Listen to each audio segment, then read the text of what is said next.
Back in 1991, when I was about 19 years old, I was diagnosed with PKD. At this time, I had a complete GI series test done because I had blood in my stool. Cancer and digestive issues were soon ruled out, but my doctor told me something I had never imagined, and he told me that cysts were found on my kidneys. I was shocked. I felt all alone, and I knew no one who had the disease. I was regularly monitored by a kidney doctor, a nephrologist. In 1999, I gave birth to my twin daughters. My blood pressure went completely out of control during my pregnancy, and I ended up giving birth by emergency C-section. During my week-long hospital stay, I had the absolute worst headache in my life. So I was rushed by ambulance to London University Hospital for an MRI of the brain, since Cambridge Memorial Hospital, which I lived in the city of Cambridge at the time, didn't have an MRI machine. I was told I might have to have brain surgery. I was shocked as I found out that I was at risk of having a brain aneurysm with having PKD. Once I had the MRI and there was no aneurysm, I was sent home that night. I was very excited to begin life with 2 baby girls. I was over the moon going home with 2 babies since I'd had a previous miscarriage 2 years prior. But doctor's orders was that I had to have round-the-clock help for the first 3 months of my twins' lives until my blood pressure stabilized. I was not supposed to bathe nor hold my babies alone. That was a pretty hard pill to swallow. After about 3 months, I was off a lot of the blood pressure meds and I didn't need any extended help anymore.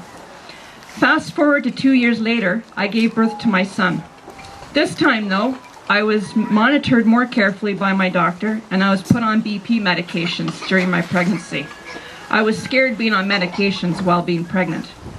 Up to this point in my life, I had been searching for my birth mother since I was adopted at the age of about 4.5 months. And I wanted to rule out medical history, where I could have possibly inherited this PKD gene from.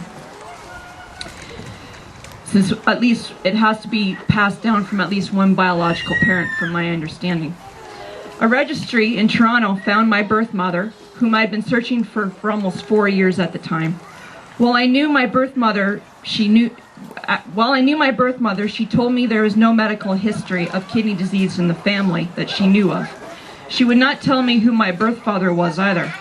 That was a big secret, so to this day I still have no knowledge as to who my birth father is, nor medical history. My birth mother and I became quite close at the time. This was about 10 years ago, when we were reunited. I accepted the fact that I would never know the other half that I came from. But within less than a year, though, she parted ways with me yet again, for reasons I do not know, although I suspect there may have been a lot of jealousy from her son, who is my half-brother. After the loss of my birth mother, my family and I moved around a lot. I felt fine, and being young, you just think you're invincible, and over the next number of years, I didn't keep in touch with the doctor because I felt fine, and I didn't keep in touch with the doctor very often about my disease at all. Looking back now, I realize I was most likely in a denial stage. Then my life completely changed on August 15, 2010. I developed stage 5 kidney failure. I was only 38 years of age. I got sick, very, very sick. I could not even keep water down. I panicked. Once I couldn't keep the water down, I'd turn around and vomit that right up. I thought I was dying and asked my husband to take me straight to the Cambridge Hospital ER. I was later rushed by ambulance to Grand River Hospital in Kitchener. Weeks later, when I was finally stable, when my nephrologist was doing a routine visit, my nephrologist told me that I was less than about 2 hours away from dying. Earlier, when I was in ICU because of my kidney failure, my mind wandered to remembering my adopted father dying in ICU at KW Hospital. I realized that I did not want to die in the same place my father died. He had a heart attack that left him lying in a coma for a short time before a massive heart attack finally took his life. He was a heavy smoker for many years and died when I was only about 13.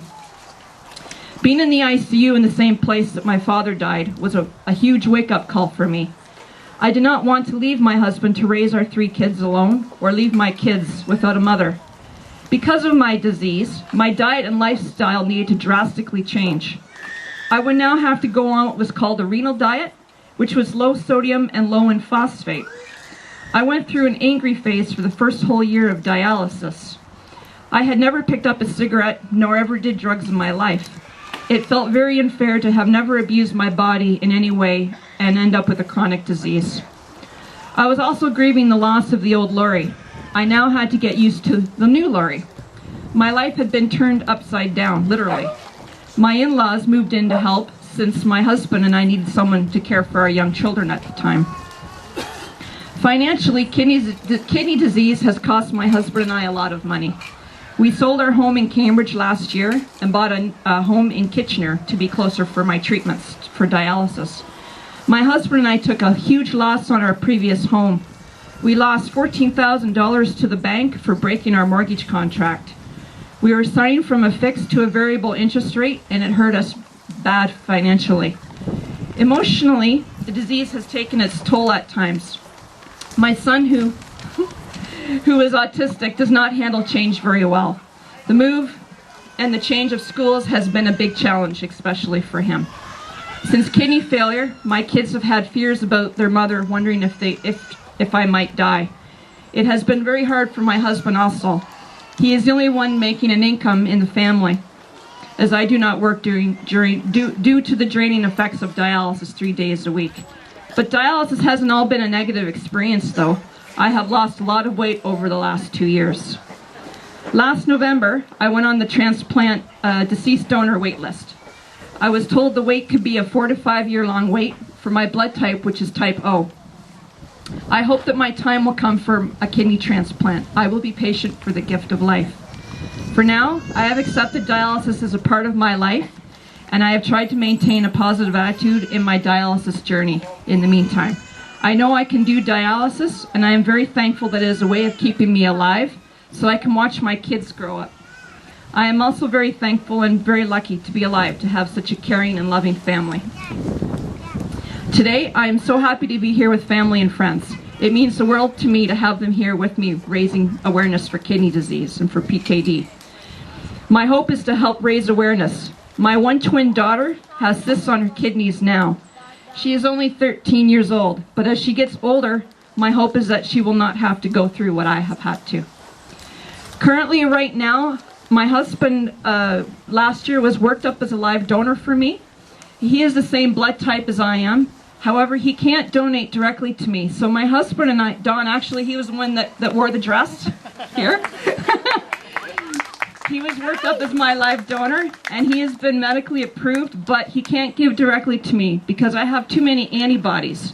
So we have entered into a program called the Pair Exchange Program. And it is a program, a wonderful program through the Canadian Blood Services, where I can get a kidney possibly through that program. My husband would give to someone else that needs a kidney, and in turn, it's sort of like a swapping program. So right now, in the last little while, I have created a Facebook page. If any of you are interested, I have created a page called Life on the List on Facebook. You're welcome to join. I'm always looking for new people to join, and it's basically a support group for people who have any kind of kidney disease and who have had any kind of like dialysis or anything like that. So we also have another Facebook page called the Canadian Living Donor Paired Exchange Program. And it's also a support group too for people who are on that program as well. Thank you very much.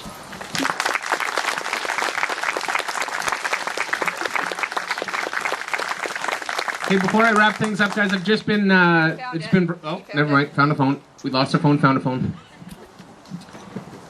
We all know too well how